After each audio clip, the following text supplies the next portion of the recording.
Shalom, senang sekali dapat berjumpa kembali dalam program Bible Study Online CK7. Hari ini kita akan melanjutkan pembelajaran kita, saudara, dari Amsal pasal yang ketiga. Nah, di pasal yang ketiga ini, kita diberikan sebuah pengertian bahwa ternyata dengan memiliki hikmat dan kebijaksanaan, itu mendatangkan berkat. Ini penting sekali, saudara. Kita sudah paham, mengerti, atau kita sudah terbiasa mendengar orang itu mencari berkat. Orang itu mencari harta. Itu nggak salah. Tapi ketika kita belajar firman Allah, ternyata hikmat yang kita cari itu akan membuat kita mendapatkan berkat. Jadi mari kita lihat dari sisi yang berbeda. Bagaimana orang bisa diberkati karena penuh hikmat dan kebijaksanaan. Nah, oleh sebab itu, mari sebelum kita membaca, merenungkannya, kita minta Tuhan mengurapi kita. Supaya kita tahu persis apa yang ingin difirmankan Tuhan bagi kita semuanya. Kita sembah Dia, saudara. Syukur bagimu Tuhan, mengerti. Syukur bagimu Tuhan, ya Allahku, berkat Tuhan.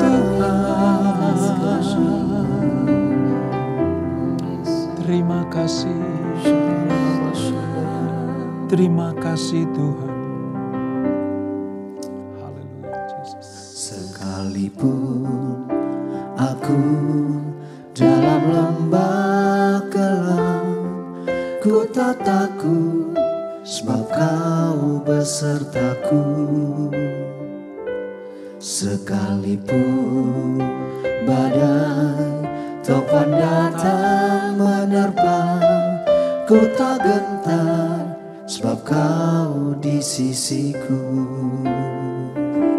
Sekalipun aku dalam lembah gelap, ku tak takut sebab Kau besertaku. Sekalipun badai topan datang menerpa, ku tak gentar sebab Kau di sisiku. Yes, Lord. Aku percaya berkat-Mu atasku melimpah, kebajikan kemurahan selalu mengikutiku. Ku puji, ku sembah Kau Tuhan.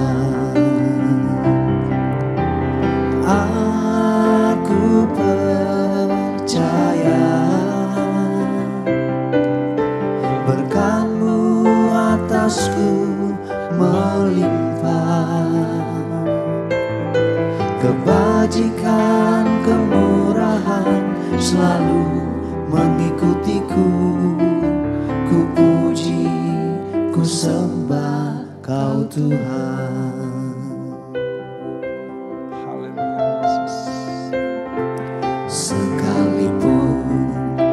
Aku dalam lembah gelap, ku tak takut sebab Kau besertaku.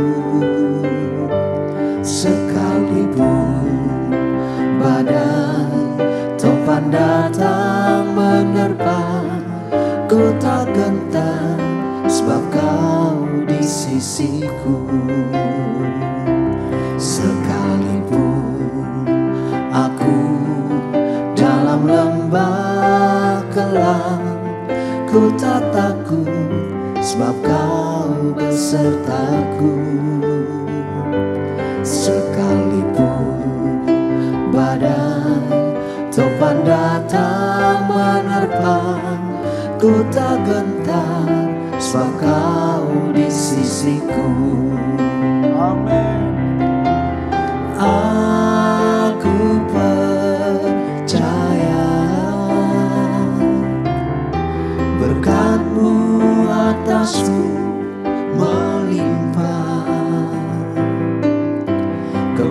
Kebajikan, kemurahan selalu mengikutiku.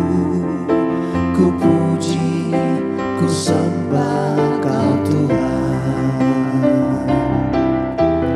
Aku percaya berkat-Mu atasku melimpah. Kebajikan, kemurahan selalu mengikutiku. Ku puji, ku sembah Kau Tuhan.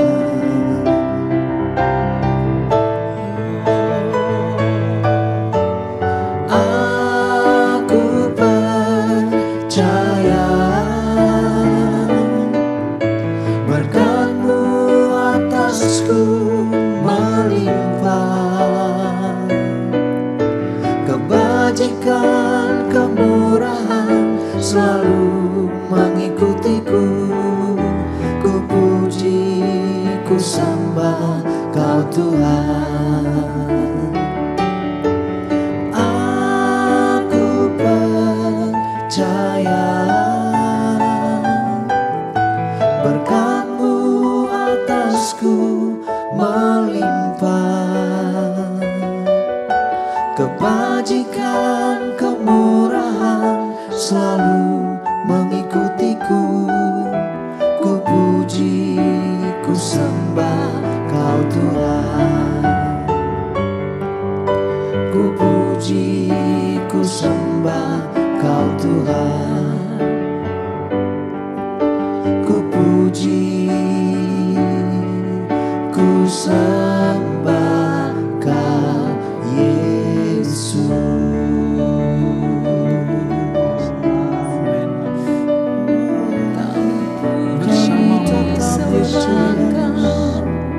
Berkat-Mu ada atas kami.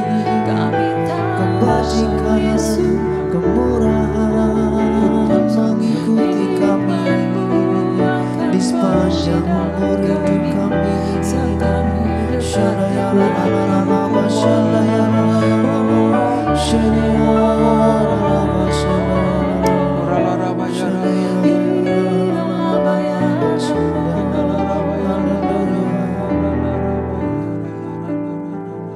Hatiku percaya, hatiku percaya, hatiku percaya, selalu ku percaya. Hatiku percaya,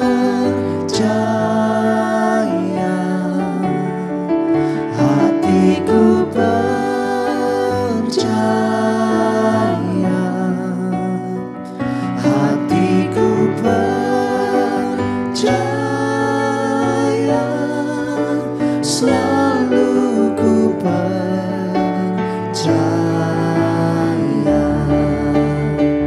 Hatiku percaya,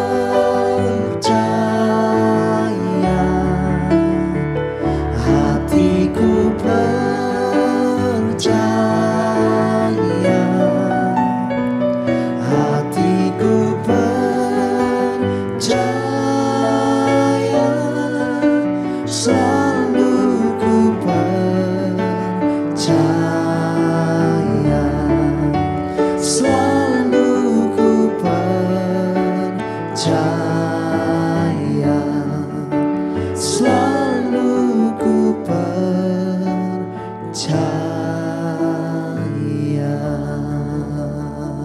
Amin, amin, amin. Engkau Allah yang selalu memberikan janji-janji tentang kelimpahan, kemurahan, pemulihan, kesehatan, kesembuhan, kelepasan dari keterikatan. Terima kasih Bapa. Kami percaya akan janji-Mu, kami percaya akan firman-Mu. Dan sebentar Engkau akan berfirman, di mana kami mempelajari tentang Amsal pasal yang ketiga ini. Urapi kami Tuhan, Roh Kudus, ajar kami mengerti, supaya apa yang kami terima dari mulut Allah, yaitu firman-Nya, menuntun, menolong, menyertai, menunjukkan jalan-jalan kehidupan untuk kami semuanya. Berkati kami semua Tuhan. Di dalam nama Yesus, mari yang siap belajar firman Tuhan. Sama-sama kita katakan, amin, amin, amin. Nah saudara, seperti yang saya katakan tadi, banyak orang itu mencari berkatnya terlebih dahulu. Nggak salah sih saudara, minta berkat kepada Tuhan itu nggak salah. Minta kelimpahan, minta kemakmuran, keberhasilan, kesuksesan, itu nggak dosa. Tapi sesungguhnya ada sudut pandang yang lain. Bagaimana kalau kita memiliki hikmat, kebijaksanaan, pengertian-pengertian yang benar akan firman Allah, maka berkat itu akan datang. Nah ini yang akan kita pelajari di Amsal pasal yang ketiga ini. Mari kita akan membaca Amsal 3 ayat 1 sampai ke 16. Judulnya tentang berkat dari hikmat. Dari judul saja kita mengerti bagaimana hikmat itu mengandung berkat. Itu ya saudara, mari kita baca ayat 1 sampai 16. Demikian firman Tuhan. Hai anakku, janganlah engkau melupakan ajaranku, dan biarlah hatimu memelihara perintahku. Karena panjang umur dan lanjut usia serta sejahtera akan ditambahkannya kepadamu. Janganlah kiranya kasih dan setia meninggalkan engkau. Kalungkanlah itu pada lehermu, tuliskanlah itu pada loh hatimu. Maka engkau akan mendapat kasih dan penghargaan dalam pandangan Allah serta manusia. Percayalah kepada Tuhan dengan segenap hatimu, dan janganlah bersandar kepada pengertianmu sendiri. Akuilah Dia dalam segala lakumu, maka Ia akan meluruskan jalanmu. Janganlah engkau menganggap dirimu sendiri bijak. Takutlah akan Tuhan dan jauhilah kejahatan. Itulah yang akan menyembuhkan tubuhmu dan menyegarkan tulang-tulangmu. Muliakanlah Tuhan dengan hartamu dan dengan hasil pertama dari segala penghasilanmu. Maka lumbung-lumbungmu akan diisi penuh sampai melimpah-limpah. Dan bejana pemerahanmu akan meluap dengan air buah anggurnya. Hai anakku, janganlah engkau menolak didikan Tuhan. Dan janganlah engkau bosan akan peringatannya. Karena Tuhan memberi ajaran kepada yang dikasihinya, seperti seorang ayah kepada anak yang disayangi. Berbahagialah orang yang mendapat hikmat, orang yang memperoleh kepandaian. Karena keuntungannya melebihi keuntungan perak, dan hasilnya melebihi emas. Ia lebih berharga daripada permata. Apapun yang kau inginkan tidak dapat menyamainya. Umur panjang ada di tangannya, dan tangan kirinya kekayaan dan kehormatan. Nah saudara, ini yang menjadi sebuah kerinduan bagi anak-anak Tuhan. Bagaimana perkenanan Tuhan itu mendatangkan hikmat dan kebijaksanaan, pengertian dan didikan, dan itulah yang mendatangkan berkat. Luar biasa. Nah, Amsal ini memberikan sebuah ajaran tentang cara hidup orang yang berhikmat. Cara hidup orang yang berhikmat. Hikmat yang dibicarakan sebenarnya berhubungan dengan hubungan pribadi kita dengan Tuhan.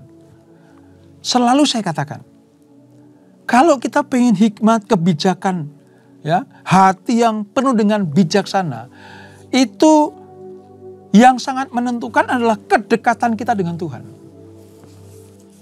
Semakin kita dekat dengan Tuhan, maka semakin mudah bagi kita untuk menyerap hikmat ilahi.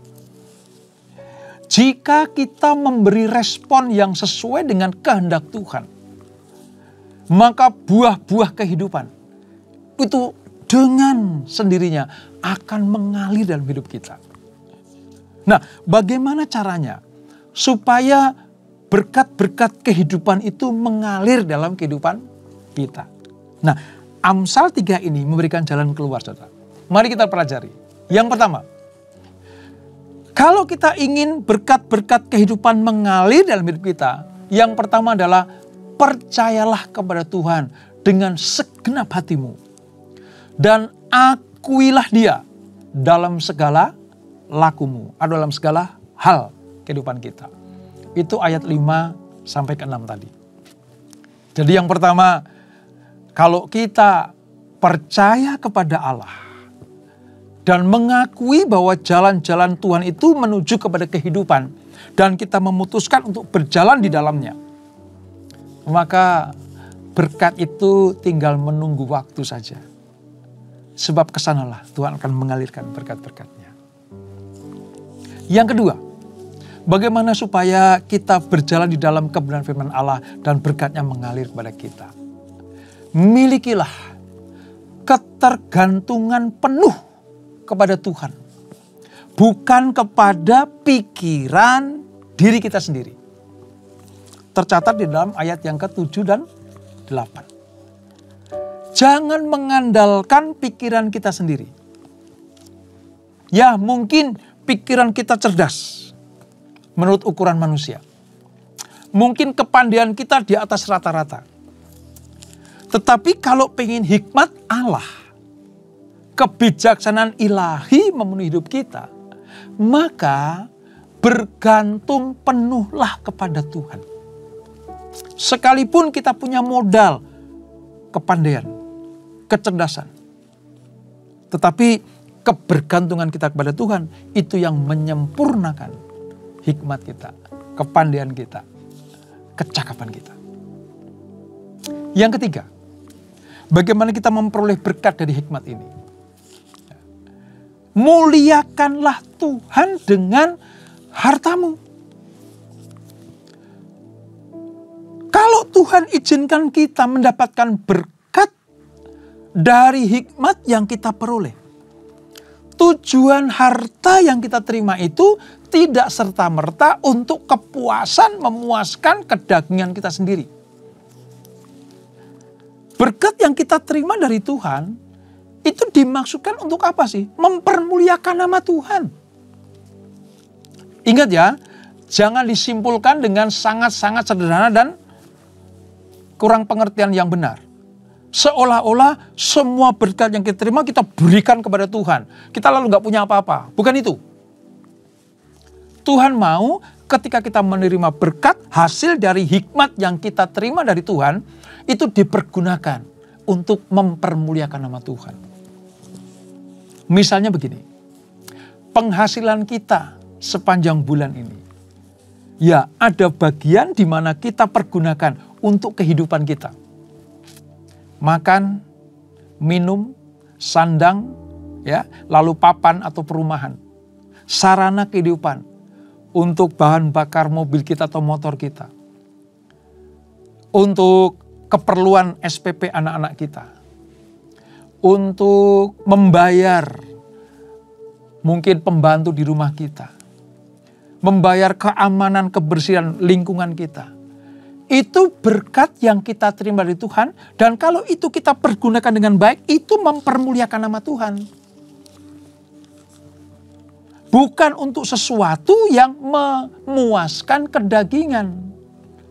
Untuk pesta pora, mabok-mabok. Nah, itu berkat yang tidak dipergunakan untuk mempermuliakan nama Tuhan. Ini maksudnya, saudara.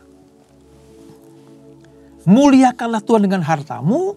Yang pertama adalah pergunakanlah berkat itu untuk kemuliaan nama Tuhan. Dan yang kedua, bagaimana dalam berkat yang kita terima, itu ada bagian Tuhan. Ada bagian Tuhan.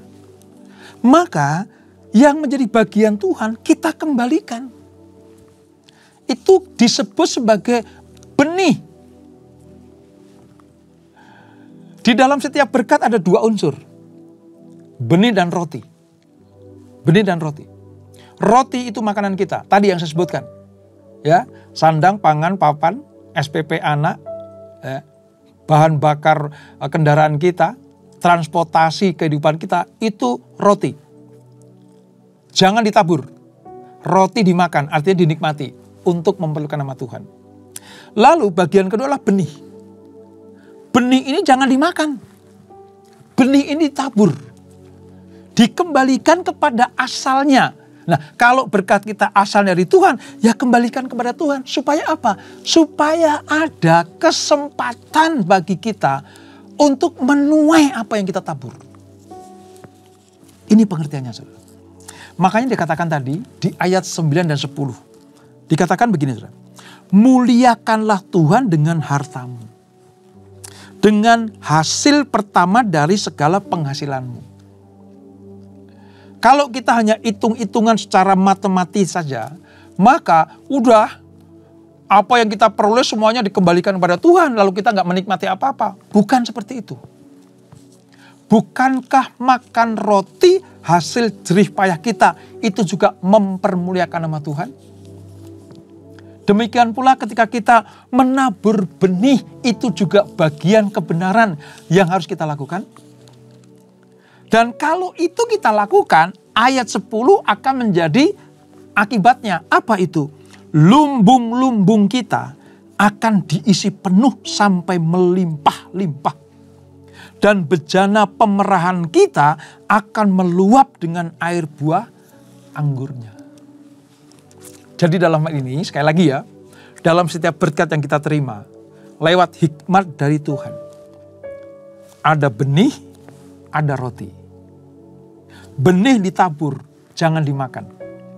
Roti dimakan, jangan ditabur. Karena Tuhan sudah memberikan pola untuk berkat yang kita terima. Tetapi dua-duanya, baik benih maupun roti, dipergunakan untuk mempermuliakan nama Tuhan. Ini hikmat, saudara. Maka dari itu, segala sesuatu yang kita terima dari Tuhan, sesungguhnya bagi kesejahteraan anak-anaknya dan juga bagi kemuliaan Tuhan kita.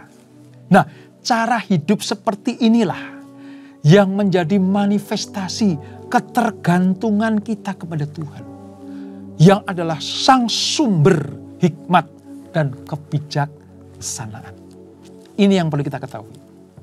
Ya. Nah, dari judul ini tadi saya katakan berkat dan hikmat, berkat dari hikmat yang kita terima. Bila kita memiliki cara hidup orang berhikmat dengan cara yang tadi itu, mengerti bagian-bagian yang kita pergunakan, maka berkat itu akan kita nikmati.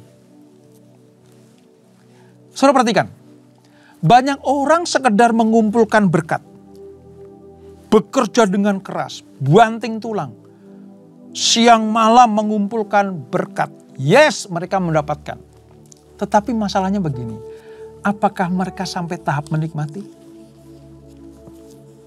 Menikmatinya itu seperti apa sih? Amsal dengan tegas dan tepat menyatakan, menikmati berkat itu adalah seperti diberikan umur yang panjang,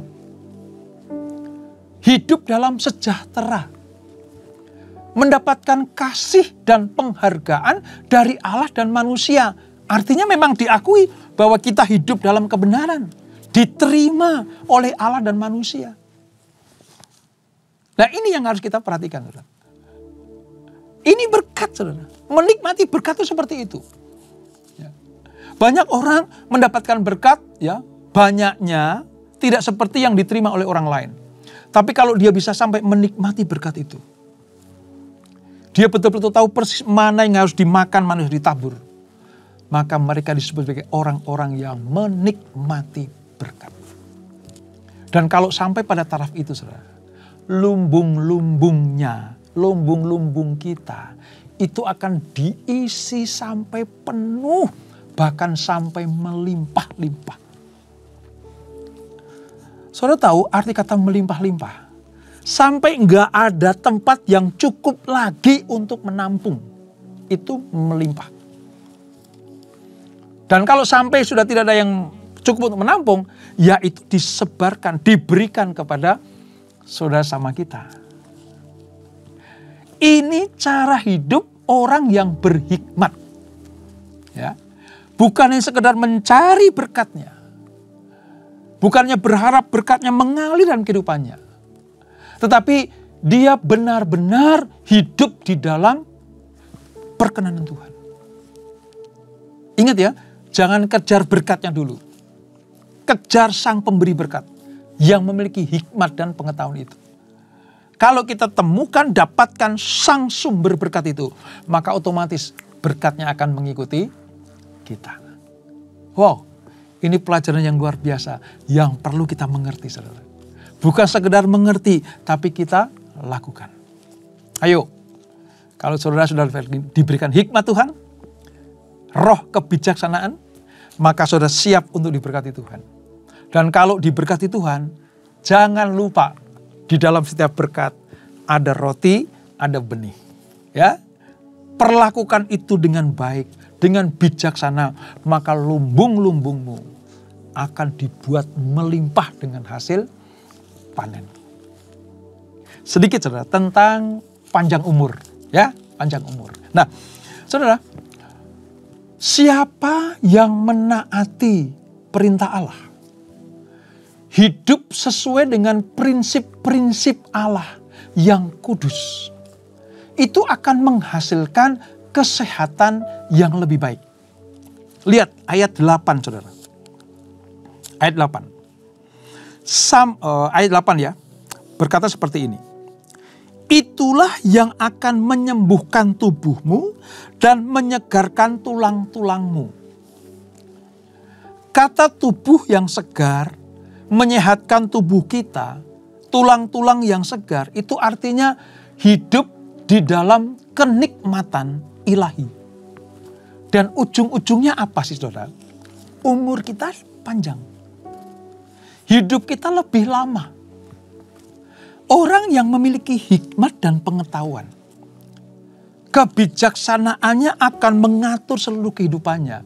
Sehingga hidupnya itu bisa dinikmati dan akan lebih lama dibanding orang yang tidak punya hikmat. Sebagai contoh begini, kalau Tuhan berkati orang yang berhikmat, maka dia akan bisa mengatur berkat ini untuk apa. Dia akan membuat berkat ini menjadi sebuah kenikmatan. Bukan hanya untuk pesta pora dan foya-foya, tetapi betul-betul bermanfaat bagi tubuhnya. Tapi sebaliknya, ada orang yang diberkati, bahkan berkelimpahan. Tapi karena tidak punya hikmat dan kebijaksanaan, maka berkat yang diterima untuk apa? Memuaskan kedagingan, mabuk-mabukan, pesta pora, sehingga lupa diri, melakukan kejahatan, melakukan hal yang tidak senonoh, ya, obat-obatan terlarang, lakukan hal-hal yang sifatnya tidak mempermuliakan Tuhan, ya hidupnya kacau. Nah, orang yang hidupnya kacau, kan kita pernah bisa lihat itu. Nggak akan pernah panjang umur, saudara. Hidupnya tidak akan pernah lebih lama lagi. Ya, dan tidak akan pernah ada sejahtera, damai, sukacita. Sebab apa? Dia salah untuk mempergunakan atau menempatkan berkat di tempat yang sesungguhnya. Ini prinsip yang tidak boleh dianggap enteng oleh kita. Ini jaminan mutlak, saudara. Kalau kita bisa menata, kelola hidup kita lewat berkat yang kita terima, saya yakin percaya. Kesehatan, kenikmatan, panjang umur, itu akan menjadi bagian kita.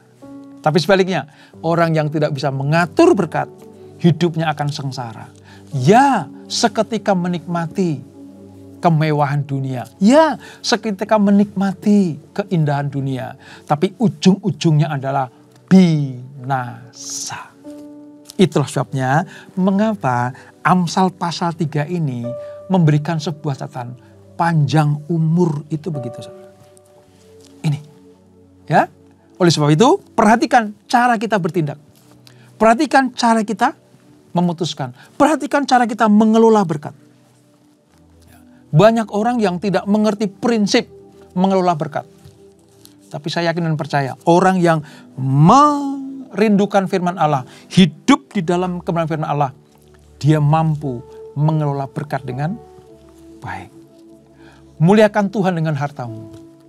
Muliakan Tuhan dengan segenap apa yang kau terima. Entah itu rotimu atau taburan benihmu, semuanya dipergunakan untuk mempermuliakan nama Tuhan. Maka umur panjang di tangan kananmu, berkat dan kehormatan di tangan kirimu. Apa saja yang kau lakukan dibuat Tuhan berhasil dan beruntung. Dan itulah Amsal pasal yang ketiga. Kita berdoa. Bapak, terima kasih untuk anugerah-Mu. Terima kasih untuk pembelajaran pada hari ini. Kami mengerti sekarang bahwa dengan memiliki hikmat yang kita cari dengan sungguh-sungguh, maka kebijaksanaan akan menjadi bagian hidup kami. Dan disitulah berkat kami terima dari Tuhan. Dan kalau kami diberikan berkat oleh Tuhan, Tuhan juga minta kami anak-anaknya mengatur dengan baik, bijaksana, dan penuh pertimbangan. Di dalam berkat ada benih dan roti. Benih untuk ditabur, roti untuk dimakan. Jangan sampai memakan benih atau menabur roti. Pergunakanlah dua-duanya ini, baik roti maupun benih, untuk mempermuliakan nama Tuhan. Maka lumbung-lumbung kami ya Tuhan akan Kau penuhi dengan berkat-berkat, gandum yang melimpah. Bahkan bejana pemerahan kami penuh dengan air anggur yang berkelimpahan. Terima kasih Bapa, terima kasih Tuhan, terima kasih Roh Kudus, terima kasih Tuhan Yesus untuk pelajaran yang luar biasa dari Amsal pasal yang ketiga ini. Berkati anak-anak-Mu yang penuh dengan hikmat dan kebijaksanaan. Dengan demikian, umur panjang di tangan kami, dan kehormatan, kemuliaan, berkat di tangan kiri kami. Sebelum kami berpisah, kami siapkan hati kami terima berkat yang daripada-Mu. Kekasih-kekasih Kristus, arahkan hatimu pada Tuhan. Terimalah berkat kasih anugerah dari Allah Bapa yang berlimpah-limpah. Di dalam Anaknya yang tunggal Tuhan Yesus Kristus. Dan persekutuan yang manis Roh Kudus menyertai kita semuanya. Mulai saat ini sampai Maranatha. Yesus datang yang kedua kali menjemput kita semuanya. Bertemu di awan-awan yang permai. Menikmati kemuliaan kekal sampai selama-lamanya. Yang diberkati, sama-sama kita katakan amin. Tuhan Yesus memberkati.